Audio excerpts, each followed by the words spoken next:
മുസ്ലിം league എന്തുകൊണ്ടായിരിക്കും സ്ത്രീകൾ അത്രയും മുൻനിരയിലോട്ട് വർക്ക് ചെയ്യുന്ന കുറേ പേരുണ്ട്, MSF കുറേ പേരുണ്ട്. പക്ഷെ വർക്ക് ചെയ്യുന്ന ആളുകളെ നോക്കുമ്പോൾ അല്ലെങ്കിൽ മുൻനിരയിലേക്ക് നോക്കുമ്പോൾ ഭയങ്കര കുറവാണ് ആ എണ്ണം. ഈ പറയുന്ന പോലെ പെൺകുട്ടികളില്ല എന്ന് പറയാൻ പറ്റില്ല, ഇഷ്ടം പോലെ ആൾക്കാർ. അതെ, MSF അല്ലെങ്കിൽ താഴെ ലെവലിൽ ഇഷ്ടം പോലെ സ്ത്രീകളെ എന്റെ സുഹൃത്തുക്കളെ തന്നെ ലീഗിനുള്ളിൽ ഉണ്ടോന്ന് ചോദിക്കുന്നത്. അതായത് സ്ത്രീകൾ ലീഗിലും ആക്ച്വലി ഉണ്ട്, പക്ഷെ ഒരു സെർട്ടൻ പൊസിഷനിലോട്ട് ഒരു ചെറിയ എമൗണ്ട് ഓഫ് സ്ത്രീകൾ. എനിക്ക് തോന്നുന്നില്ല കേരളത്തിൽ ഏത് രാഷ്ട്രീയ സംഘടനയെ പരിശോധിച്ചാലും അതിലേറ്റവും കൂടുതൽ പരിഗണന ലഭിക്കുകയും റോളിലേക്ക് വരികയും ചെയ്യുന്നത് ഈ അടുത്ത കാലത്ത്. നമ്മളൊക്കെ ഇത്രയും കാലം ഇങ്ങനെ പറഞ്ഞുകൊണ്ടിരുന്നല്ലോ ഇവർക്ക് എവിടെ പൊസിഷൻ കൊടുത്തതെന്ന്. അതിപ്പം ലീഗിലായിരിക്കും ഏറ്റവും കൂടുതൽ സ്ത്രീകൾക്ക് അങ്ങനെ ഒരു റോൾ കൊടുത്തിട്ടുണ്ടാവുക. ഇപ്പം ലാസ്റ്റ് ഞങ്ങളുടെ നാഷണൽ കമ്മിറ്റിയിലേക്ക് സെക്രട്ടറി ആയിട്ട് ഇപ്പം കൂത്തുപറമ്പ് മത്സരിച്ച ജയന്തി ചേച്ചി ഞങ്ങളുടെ അസിസ്റ്റൻറ്റ് സെക്രട്ടറിയാണ്, പാർട്ടിയുടെ നാഷണൽ അസിസ്റ്റൻറ്റ് സെക്രട്ടറിയാണ്. അതുപോലെ സെക്രട്ടേറിയറ്റിലേക്ക് ലേഡീസ് വരുന്നു. പിന്നെ ഹരിതയിലുള്ള പെൺകുട്ടികൾ ഇപ്പോൾ MSF കമ്മിറ്റിയിൽ വരുന്നു. ഞാൻ നാഷണൽ കമ്മിറ്റി MSF വർക്ക് ചെയ്ത ആളാണ്. യൂത്ത് ലീഗിൽ ഇപ്പോൾ 20% ഭാരവാഹിത്വത്തിലേക്ക് സ്ത്രീകൾ വരണമെന്നുള്ളത് മാൻഡേറ്ററി ആയിട്ട് ആളുകളോട് നമ്മൾ കമ്മ്യൂണിക്കേറ്റ് ചെയ്ത കാര്യമാണ്. ഇപ്പോൾ മെമ്പർഷിപ്പ് നടന്നുകൊണ്ടിരിക്കുക. അപ്പോൾ അതൊക്കെ ഒരു വലിയ ചേഞ്ചിന് വിധേയമാവുന്നുണ്ട്.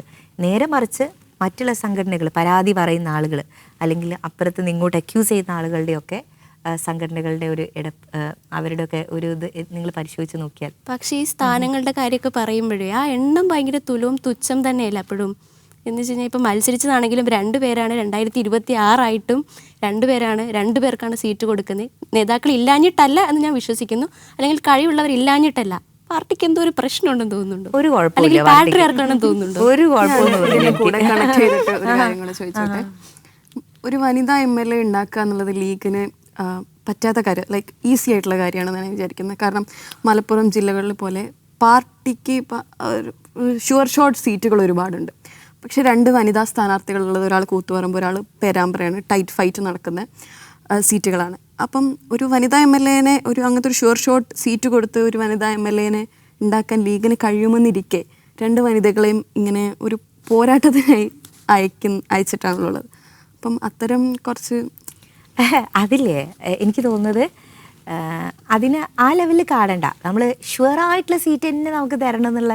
ഇപ്പം എന്നെ പാർട്ടി പരിഗണിക്കുമ്പം ഞാൻ വിചാരിക്കുന്നുണ്ടാവുക, പാർട്ടിക്ക് പേരാമ്പ്രയിലേക്ക് ഇറങ്ങിയിട്ട് പേരാമ്പ്രയിലുള്ള ആൾക്കാരോട് സംസാരിക്കാൻ, അവിടെയുള്ള വോട്ടേഴ്സിൻ്റെ ഇടയിൽ ഒരു ഇളക്കം ഉണ്ടാക്കാൻ, പേരാമ്പ്ര പിടിച്ചെടുക്കാൻ കപ്പാസിറ്റി ഉള്ള ഒരാൾ. അതിലെൻ്റെ ജെൻഡർ നോക്കിയിട്ടുണ്ടെന്ന് എനിക്ക് തോന്നുന്നില്ല. ജെൻഡറിനപ്പുറത്തേക്ക് പാർട്ടി ഇൻഡിവിജ്വലി ആ കപ്പാസിറ്റി എനിക്ക് ഉണ്ടെന്ന് മനസ്സിലാക്കിയിട്ടാവണം പേരാമ്പ്രയിലേക്ക് എന്നെ പറഞ്ഞു വെച്ചിട്ടുണ്ടാവുക. ജയന്തി ചേച്ചിയെ കൂത്തുപറമ്പിലിടുന്നത് ജയന്തി ചേച്ചിക്ക് അവിടെ അട്രാക്ട് ചെയ്യാൻ പറ്റുന്ന കാര്യങ്ങൾ നോക്കിയിട്ടാവണം ജയന്തി ചേച്ചി അങ്ങോട്ട് പറഞ്ഞു വെച്ചിട്ടുണ്ടാവുക. അപ്പോൾ ഇത് നമ്മളിങ്ങനെ നമ്മൾ ചിന്തിക്കുമ്പോൾ ഓക്കെ മെയിൽ ഫീമെയിൽ കൊണ്ടുവന്ന് ഇങ്ങനെ ഒരാൾ ഈ പൊസിഷനിലിട്ടു അങ്ങനെ ഒക്കെ കൺസിഡർ ചെയ്യുന്നതിനപ്പുറത്തേക്ക് ഇൻഡിവിജ്വലി ഓരോരുത്തർക്കും ഓരോരുത്തരുടെ കപ്പാസിറ്റി എന്താ. ഇപ്പം ഞാനൊക്കെ ഒരു യങ് ഫേസ് ആണല്ലോ പാർട്ടിയെ സംബന്ധിച്ചിടത്തോളം. അപ്പം അങ്ങനെയുള്ള ഒരാൾക്ക് എനർജി ഇട്ടിട്ട് പിടിച്ചെടുക്കാണ്ട സീറ്റുകൾ തരിക, അത് പാർട്ടി അതിനുള്ളൊരു കപ്പാസിറ്റി നമ്മൾ കാണുന്നത് കൊണ്ടാണല്ലോ. യൂത്തിന് ഇത്രയും സീറ്റുകൾ കൊടുക്കുമ്പോൾ യൂത്ത് ചില സീറ്റുകളൊക്കെ പിടിച്ചുകൊണ്ട് വരട്ടെ എന്നുള്ള ആ ഒരു സ്പോർട്സ്മാൻ സ്പിരിറ്റ് കാണിച്ചതായിരിക്കും. പക്ഷേ ന്യായീകരണം മാത്രമാണെന്ന് പറഞ്ഞിട്ട് നമുക്ക് മാറ്റി നിർത്താൻ പറ്റുന്ന ഒരു വാദമല്ലേ? അല്ലെങ്കിൽ യൂത്ത് ആയിട്ടുള്ള പുരുഷന്മാരും പാർട്ടിയിലുണ്ട്, അവർക്ക് പോയിട്ട് പിടിച്ചെടുക്കായിരുന്നല്ലോ. പുരുഷന്മാർക്ക് മാത്രമേ പിടിച്ചെടുക്കാൻ അല്ല, അതല്ല ഞാൻ പറഞ്ഞത്. അതുകൊണ്ടായിരിക്കാം എന്നതിന്റെ വാദമാണ് പറഞ്ഞത്. അവർക്ക് പറഞ്ഞ ഒരു സാധനം ഇല്ല. അല്ല, എനിക്ക് തോന്നുന്നു മേ ബി ആ ചോദ്യം വന്നത് ഈ ലീഗിന്റെ ചില നിർണായക തീരുമാനങ്ങൾ എടുക്കുമ്പോൾ പോലും അവിടെ ഒരു സ്ത്രീ പ്രാതിനിധ്യം നമ്മൾ കാണാറില്ല. പിന്നെ പൊതുവെ പുറത്തു നിന്നുള്ള ആൾക്കാർ ഇങ്ങനെ കളിയാക്കി പറയുന്ന കേട്ടിട്ടുണ്ട്.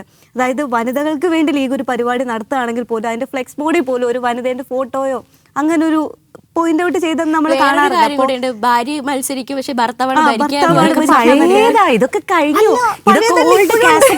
അല്ലല്ല, ഇപ്പൊ ഓൾഡ് കാസറ്റ് CD മാറി ഇപ്പൊ വേറെ CD മാറിയെന്നേ ഉള്ളൂ. ഇപ്പോഴും കമന്റ് ബോക്സിൽ നമുക്കതൊക്കെ കാണാം. അതാണ് ഇത് ആരാ പറയുന്നതെന്ന് അറിയോ? ഇത് സ്റ്റേഷൻ കിട്ടാത്ത ആൾക്കാർ പറയുന്ന ഡയലോഗ്സ് ആണ്. പ്രത്യേകിച്ച് CPM സൈബർ വിങ് എന്ന് വരുന്ന സാധനങ്ങളാ. അവരിപ്പോഴും സ്റ്റേഷൻ പോയത് അറിഞ്ഞിട്ടില്ല, മാറിയത് അറിഞ്ഞിട്ടില്ല, വണ്ടി വിട്ടത്. ആ സ്റ്റേഷൻ പോയത് എത്രത്തോളം മുന്നോട്ട് പോയിട്ട് ഒരുപാട്. ഞാനതാ പറയുന്നത്, നിങ്ങളില്ലേ മെയിൽ ഫീമെയിൽ എന്ന് കൺസിഡർ ചെയ്യേണ്ട കാര്യമില്ല.